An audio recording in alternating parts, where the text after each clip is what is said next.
વિદ્યાર્થી મિત્રો, આજે આપણે ધોરણ 10માં વિષય ગુજરાતી જે 26 તારીખે જે ગુજરાતીનું પેપર લેવામાં આવશે એ પેપરમાં જે કાવ્યના મહત્ત્વના પ્રશ્નો છે આ જ વિડીયોમાં જે ચર્ચા કરવામાં આવશે એ પ્રશ્નો તમારે તૈયાર કરી લેવા અને 100% તમને ગુરુવારે જે ગુજરાતીનું પેપરમાં આ પ્રશ્નો તમને જોવા મળી શકે.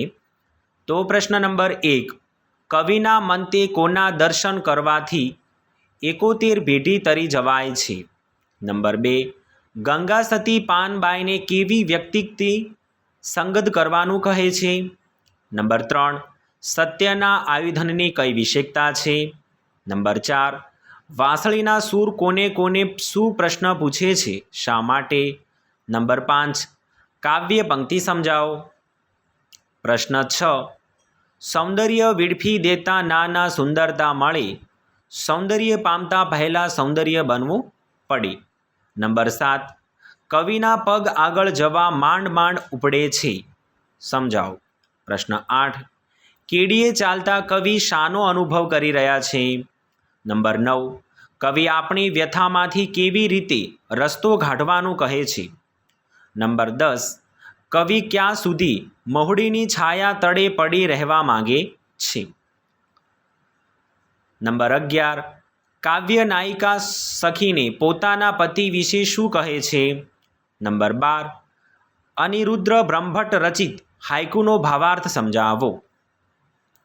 હવે વિદ્યાર્થી મિત્રો, આપણે પાઠના આધારે જે પ્રશ્નો પૂછાય છે એ પ્રશ્નોની ચર્ચા આપણે આ વિડીયોમાં કરીશું. તો પ્રશ્ન નંબર 14, મંજુ કાકીએ અંકિતની મમ્મી આગળ સી હૈયા વરાળ કાઢી?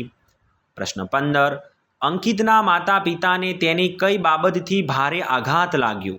નંબર 16, બેટા ચાલ બહુ મોડું થઈ ગયું, વિનુ કાકાના આ કાવ્યનો ગુણાર્થ સમજાવો. પ્રશ્ન 17, નરેનને નૈસર્ગિક સૌંદર્યનો ખાસ મહિમા શા માટે ન રહ્યો? પ્રશ્ન 18, મનીષાના પિતાએ દીકરીના પરાક્રમ વિશે શું કહ્યું?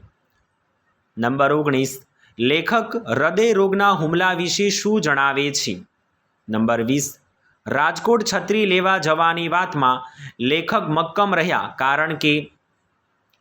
પ્રશ્ન 21, ડાંગના આદિવાસીઓની મરણને ઉજવવાની રીત વિશે જણાવો. પ્રશ્ન 22, નર્મદા સ્નાન અંગેનો લેખકના અનુભવો જણાવો. નંબર 23, બોડીને તા વળી કાહકી કેવી આ વિધાન સમજાવો. પ્રશ્ન 24, અસિતે કૃષ્ણ જન્મની કઈ તર્કીય રચી હતી તે જણાવો. પ્રશ્ન 25, સુંદરજી શીઠ વિશે 5 વાક્ય લખો. પ્રશ્ન 26, બાવાના 2 બગડ્યા એમ કાળુ શા માટે કહે છે? પ્રશ્ન 27, શ્રીમદ રાજચંદ્રની સ્મરણ શક્તિ અસાધારણ હતી એમ તમે શા પારથી કહેશો? નંબર 28, પૂરમાં ડૂબતા આંબા પટેલને કેવી રીતે જીવનદાન મળ્યું? પ્રશ્ન 29, વછેરીની રેવાળ ચાલ વિશે ટૂંકમાં લખો. તો વિદ્યાર્થી મિત્રો, આપણે કાવ્યના આધારે અને પાઠના આધારે જે પ્રશ્નો પૂછાય છે જે 2 માર્કમાં છે એ પ્રશ્નોની આપણે આ વિડીયોમાં ચર્ચા કરી છે.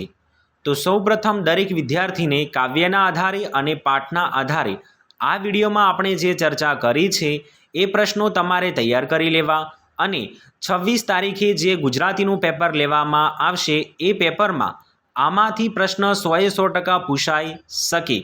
તો દરેક વિદ્યાર્થી મિત્રોને આ પ્રશ્નોના જવાબ સાથે તૈયાર કરી લેવા. દરેક વિદ્યાર્થી મિત્રોને 26 તારીખે ગુજરાતીનું પેપર આપતા માટે બેસ્ટ ઓફ લક.